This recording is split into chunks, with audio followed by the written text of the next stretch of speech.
Salut tout le monde, très urgent. Aujourd'hui c'est mercredi 24 avril 2024. Nous nous adressons à notre président Assimi Goïta par rapport au déblocage de 60 millions de dollars mis à la disposition du Mali par la Banque mondiale. Aujourd'hui, mercredi 24 avril 2024. Nous avons entendu que le Mali doit recevoir 60 millions de dollars de la part de la Banque mondiale. Voilà nos conseils au président Assimi Goïta. Il y a certaines conditions que nous connaissons. Parmi ces conditions, la Banque mondiale dicte le Mali de ne pas dépenser cet argent parce que c'est dans le cadre des coupures d'électricité. C'est pour que le Mali trouve des solutions par rapport au délestage. Voilà l'une des conditions que nous connaissons. Ils veulent que le Mali achète des carburants dans les pays de l'OMVS. L'OMVS, c'est quel pays? La définition même de l'OMVS, c'est l'Organisation pour la mise en valeur du fleuve Sénégal. Parmi ces pays, il y a le Mali, il y a le Sénégal, la Mauritanie et la Guinée. Alors que le Niger vient de nous offrir le carburant moins cher. Si le Mali prend ses 60 millions de dollars, le Mali ne peut pas acheter les carburants du Niger avec cet argent. Alors que nous sommes dans une organisation qu'on appelle l'AES. Ça, c'est un. Le président Assimi Goïta ne doit pas oublier que le Mali a voté contre l'OTAN lors d'un vote à l'ONU. C'est-à-dire que les pays de l'OTAN, y compris les États-Unis, avaient amené un projet de résolution comme quoi que tous les pays doivent condamner, tu vois, la guerre en Ukraine, que tous les pays doivent condamner les actes de la Russie. Le Mali est parti aux côtés de la Russie contre les pays de l'OTAN. Ces gens ne vont jamais pardonner Assimi Goïta pour cet acte. Et la Banque mondiale, qui parle de la Banque mondiale, parle des États-Unis, la France et l'Angleterre. Nous disons que nous avons chassé la France. Mais nous prêtons l'argent à cette même France. Moi, si je suis à la place du président Assimi Goïta, je vais prendre cet argent. Si je suis à sa place, je parle parce que j'aime mon pays, j'aime le Mali, j'aime le président Assimi Goïta. Ce n'est rien de méchant. Ces gens-là, ils ne vont jamais pardonner à Assimi Goïta. L'humiliation que... Si tu vois aujourd'hui que la France et les États-Unis ont perdu le Sahel, c'est à cause du Mali. Ils ne vont jamais pardonner le Mali à cause de ça. Et l'argent qu'ils donnent, c'est pour diviser l'AES. Cet argent-là, c'est pour diviser l'AES. Parce qu'ils ne veulent pas que le Mali achète des carburants dans les États de l'AES. Plus particulièrement le Niger. Si Assimi Goïta prend cet argent et allait acheter le carburant en Mauritanie, alors que le Niger nous a offert à moins cher, ça c'est l'une des conditions. Non seulement ils te prêtent de l'argent, ce n'est pas cadeau, ce n'est pas un cadeau qu'ils ont donné au Mali. Ils nous ont prêté l'argent et ce sont eux qui doivent nous dire qu'on va dépenser cet argent. C'est comme ça que les politiciens ont détruit nos armées au Mali, au Burkina et au Niger. À travers le programme d'ajustement structurel. Détruire ton armée sur la Banque mondiale ne va jamais t'aider. Un ancien président du Mali, Alpha Oumar Konaré, écoutons ce qu'il a dit concernant les aides de la Banque mondiale. Ça ne vient pas de moi, ça vient de l'ancien président du Mali, Alpha Oumar Konaré.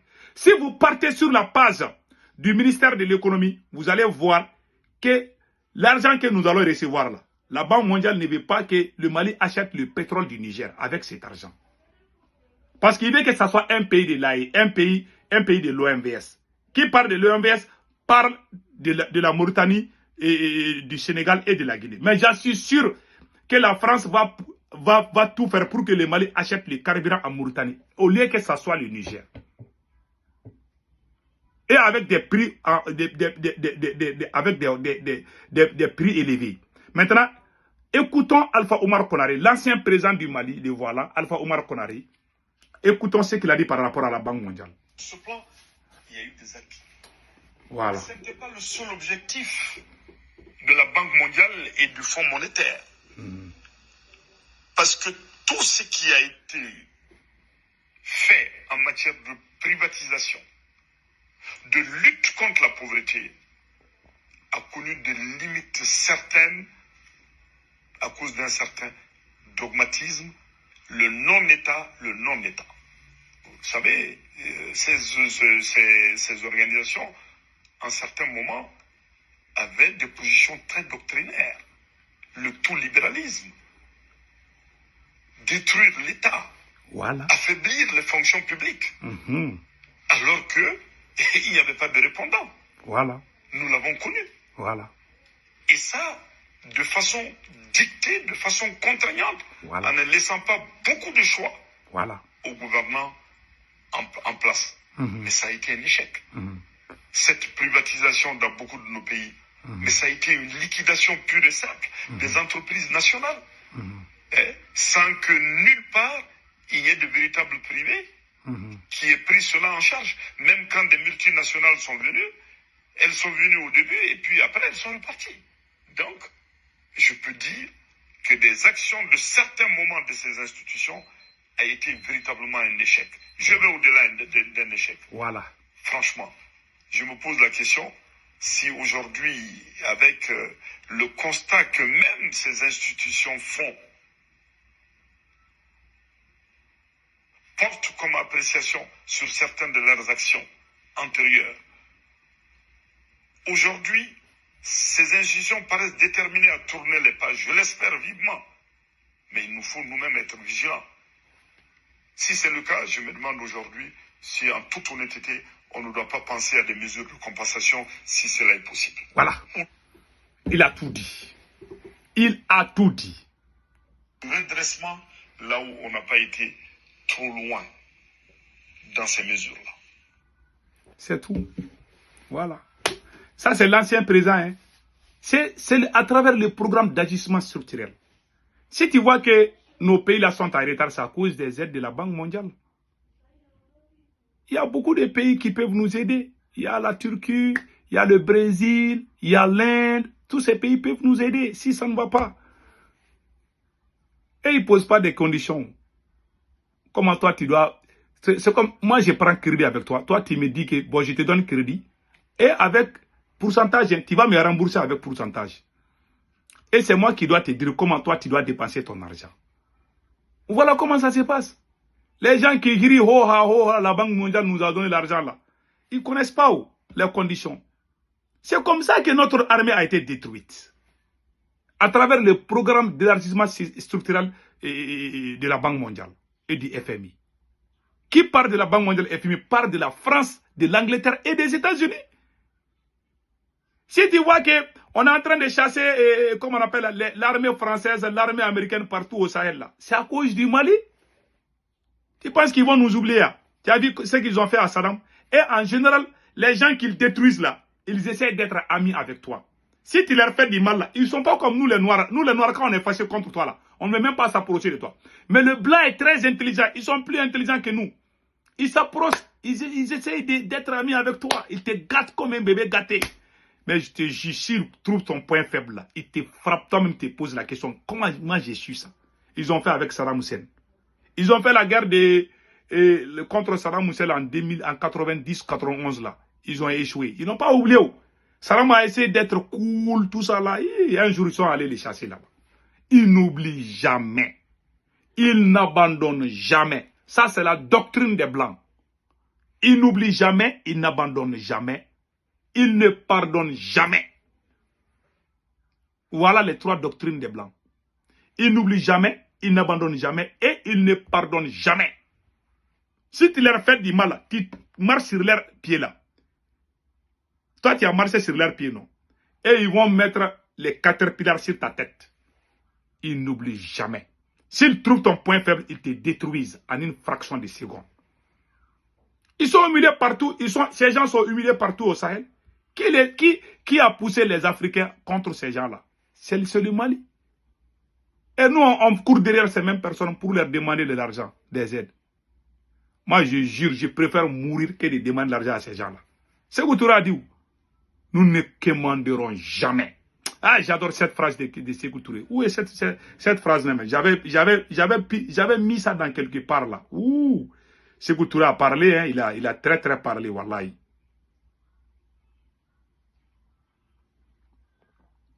Sékou Touré a parlé. J'adore ce monsieur, Sékou Touré. Voilà. Je pense que j'avais ça dans quelque part. Voilà. Sékou Touré a tout dit. Nous ne commanderons jamais. Nous ne nous rabaisserons jamais. Ah, j'adore Sékou Touré. Ouh, non, il a tout dit. Nous devons être comme ça. Si nous voulons vraiment réussir dans notre révolution là. Tous les pays qui prennent l'argent avec ces gens là, ah, ils ont des problèmes. Si tu prends leur argent là, imaginons que le Mali prenne cet argent et puis le Mali n'achète pas le pétrole avec le Niger et aller acheter peut-être avec la Mauritanie. C'est ça qu'ils vont dire. Ils vont dire au Mali d'aller acheter avec la Mauritanie parce qu'ils savent que le Mali a de bonnes relations avec le Sénégal et la Guinée. Maintenant, ils vont nous dire, bon, il faut aller acheter le pétrole en Mauritanie. Alors qu'il y a la tension entre les trois pays. Et la Mauritanie collabore avec l'OTAN. Tout le monde sait ça. Donc, ils vont planifier des choses comme ça. Nous, qu'est-ce qu'on va devenir? Le Niger va dire, ah, parce que ce qui me fait mal, parmi les pays de l'AES, le Mali est le seul pays qui court derrière ces institutions-là. Ça, il faut qu'on se dise cette vérité. C'est chez nous que les politiciens faisaient la pluie et le bon temps. Et désormais, c'est chez nous que les politiciens faisaient la pluie et le beau temps. Et le beau temps. Donc, malheureusement, le président a compris à la dernière. Est-ce qu'ils vont pas? Parce que ça nous donne à réfléchir, quoi. Donc, je vais vous montrer là, comment on appelle là, Sékou Touré, voilà. Sékou Touré, ouf. J'adore quand il dit, nous ne commanderons jamais. Nous ne nous rabaisserons jamais. Ah, j'adore cette phrase quand il dit ça. Mais cette volonté sincère de coopération durable avec la France, avec son gouvernement, avec tous les milieux. Voilà. Mais nous ne venons pas tendre la main. Voilà.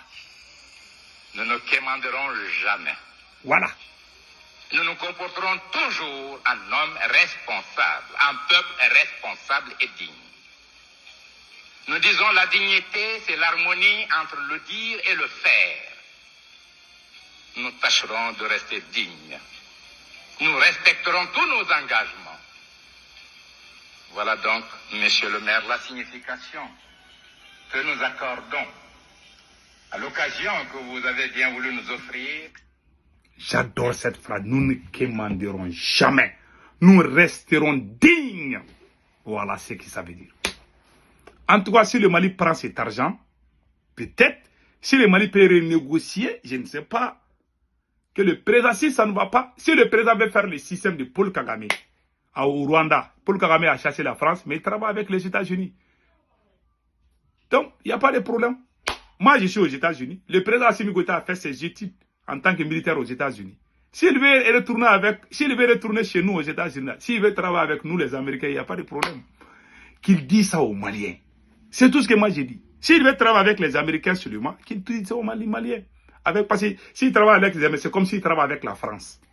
Parce que ces pays-là sont ensemble. Hein. Tu ne peux pas dire que moi je suis contre la France, je suis avec l'Angleterre. Hein? Ces pays-là sont ensemble.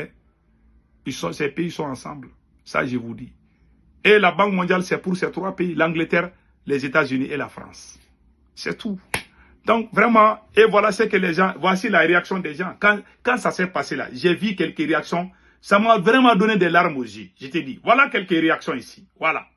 Débat du jour. Les achats de carburant et de l'énergie dans le cadre de l'utilisation de 60 millions de dollars mis à la disposition du Mali par la Banque mondiale doivent s'effectuer dans les pays de l'OMVS, selon le communiqué sur la page du ministère de l'économie, en sachant que le Niger nous livre le carburant moins cher que les autres. Pourquoi les autorités envisageraient de n'acheter qu'avec les pays de l'OMVS?